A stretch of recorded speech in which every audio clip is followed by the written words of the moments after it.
don't expect to be physically bigger. I don't expect to be this monster all of a sudden. No. You're not ripped. You don't have the summer bod going on. I'm just gonna be a little bit bigger so that I can be at a welterweight, so I can also take those punches, and I can get that size required to fight at welterweight. But I don't want to lose my speed. I don't want to lose my reaction time. I don't want to lose my explosiveness, which a lot of times other fighters do. They bulk up way too much, they gain too much muscle, and then they become slow and sluggish. I don't want to do that. Have you felt your physical difference when you're sparring kind of these bigger guys? Have you felt like, I can't put a little more weight on these guys? I can. I felt the same, but you see the results. So I feel the same. Honestly, I'll tell you, I feel the same as every other time. But you see the results, and that's when you realize that this work has worked. The type of work that I'm doing is actually there. The results are there. When you see the numbers, that the blood exams, the test, all that, they test for everything, and you see the results. You see the improvements. When you see the sparring sessions, and I'm sparring much bigger guys, but if it wasn't for the apparent size disadvantages and changes, you wouldn't tell who's a stronger guy. I'm holding my own against some very, very big men, and they will tell you too that the power's there. So I see that. I feel the same, but then I see it in the ring, and that's what tells me, gives me the confidence that I'm ready as I could ever be. Mikey, you also said after that face-off that at first Errol was saying it's going to be an easy night, or it's going to be a short night, and then by the end he was saying it could be. And just like people are saying, as the fight's getting closer, people are analyzing it more and seeing it more your way. Do you see any change in Spence's confidence as the fight got closer? Well, I don't know if it was maybe just wrong choice of words for him to use, or maybe he just messed up and didn't really understand what he was saying himself. I don't know. But at first he was saying that it was going to be a quick night. That it was going to be a quick night. Then a few words later, a few conversations later, and he's saying, well, if I catch you, it could be a short night. If I catch you, so I just reminded him, okay, now you're changing your words. At first you said you will catch me, you will make this a short night. Now you're maybe, double guessing, second guessing yourself, saying if you catch me. Yeah, that's not quite the same. You got a direct message for Errol Spence? I got nothing. What kind of message? I got nothing. Is it possible though that maybe like a lot of us, he was underestimating you, and now that the fight's coming closer, he realized that it's not going to be so easy? Maybe at first, he didn't even take me serious because he said, it's too small, 135 is never going to happen. But then as, things progress, and maybe now, maybe looking at video, stuff like that, analyzing fights, maybe he realizes that it's not going to be as easy as he maybe once thought. Maybe, I don't know. You guys ask him. But how are you going to counter the body attack? He might right there with Canelo and other guys as one of the best body punchers. He's got great body attack. He's got great body punches, especially with that left hand of his. He's really, in a way, mastered, how to throw that left hand. Very deadly. But like I said, I'm prepared to do whatever it takes to win. I'm prepared to do everything, to hold my own and defend and fight back. You guys are all gonna be very surprised when you guys see me in the ring and see how effective I am.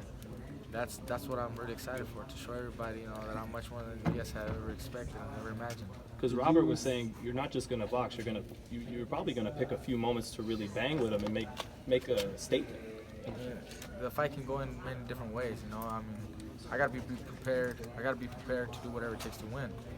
If that means I box 12 rounds, then I box 12 rounds. If that means we have to brawl for a few rounds or for the entire night, I'll be ready to do that also. We're prepared to do whatever it takes. And we did all the training here. We did all the sparring here. There was days where I was wrong, where I was pushing my opponents back, just to be in shape for that. There's days where I was boxing on the outside beautifully, just boxing, counterpunching, using my speed, my head movement, defense. So I'll be ready to box that way. There's days where I was mixing it up, a few rounds of this, a few rounds of that. I'm ready to do whatever it takes. I think everybody would just be surprised at how well I fight and how well I make this go my way. In your training, what you started, Canelo's talking about moving up to 175 and fighting Kovalev. He's on his Mikey Garcia right now. I don't know. What do you think about that? everybody has their own agenda, their own goals, you know, for their careers.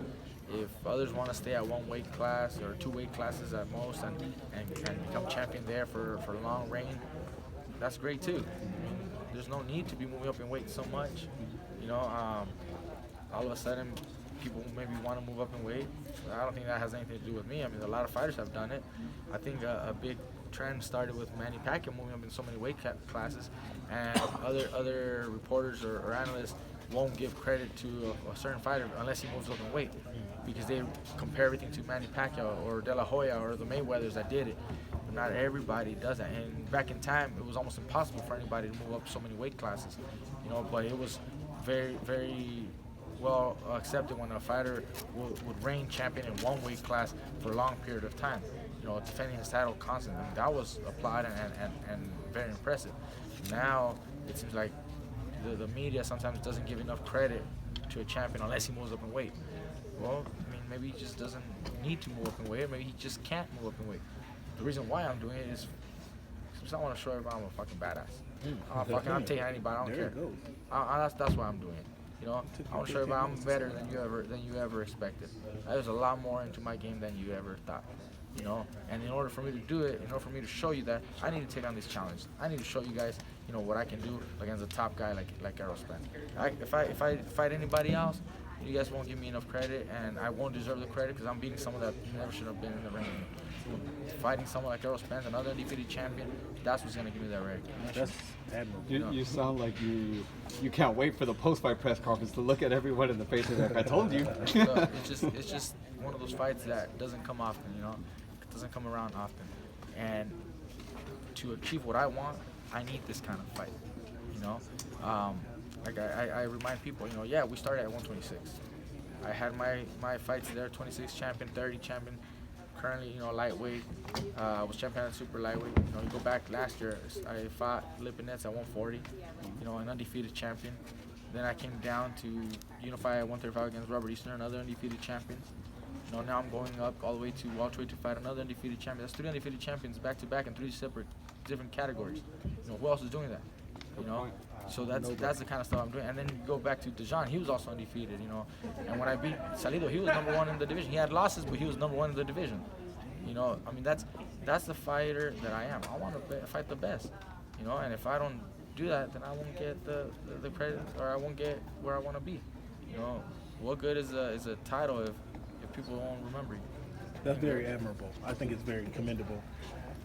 Going to the fight is next week. We got a week and a half until the fight. What's your schedule like? Are you still training? Are you training all the way up until Wednesday before the fight? What is your schedule like leading up to the fight? We're still training. We're actually still sparring this week, a couple of rounds. We did 10 rounds yesterday. I don't know what my brother has in store for tomorrow, Wednesday, and Friday for sparring, but we're still sparring. Next week we will still work out, but we won't be doing any more sparring, of course. What we will do is focus on just keeping the speed, keeping the reaction, the agility that we're going to use. I probably work out all the way until Thursday. I mean, maybe even have a light workout on Friday just to stretch out. I mean, I just want to make sure that I'm not tight, that I'm not sluggish and slow. If you tend to rest too much, you know, your muscles, you know, Relax, get too relaxed. Is the training, is the schedule, is that on your brother, or do you guys talk about it? We talk about it. You guys come to agreement on that? We come to an agreement. You know, he asked me how I feel. Okay. I mean, he has a schedule mapped out with my dad. They map out the weeks, the days, you know, ahead of time. Okay. But then we try to hit that every single time, unless I feel a little different, or if I happen to be a little tired from the sparring one day, then we might adjust, you know, the next day. But we talk a lot every day. We try to hit, like I said, those targets. But if anything is not where I want to be, then we'll make some adjustments. But we'll still be working out. Got it. Thank you. Are you looking forward to, just lastly, are you looking forward to not having to make weight? You know what I mean? Like you gotta eat kind of that morning, you know, like things like that. Like is that something you're kind of looking forward to? Look, we wanted to gain weight in the right way so that I could be, you know, like I said, a better size for welterweight. It is a lot easier than fighting at 135 or any other weight class where I'm not focusing on cutting weight. Other times, you know, weeks ahead of time, you start to cut the weight and little by little, you know, change the eating portion size and all this. Now I really don't have to do that. It makes things easier. I'm focused on the fight and not the weight. You know, whereas other times you got to focus on the weight first, you know, before you focus on the fight. So that does make things easier. I'm pretty happy with things like that. You know, we're enjoying, you know, good meals, you know, healthy meals, but good portions. That's what I'm, you know, saying. I don't have to worry about the weight cut. I'll be good. You know, I'm happy. I'm excited, and if you're happy and you're well placed, I mean, nothing else can change that. Nothing else is gonna bother you. You're only gonna perform even better. Exactly. Yes, sir. Eating steaks? All the time. Hey, $2 steaks today at the library.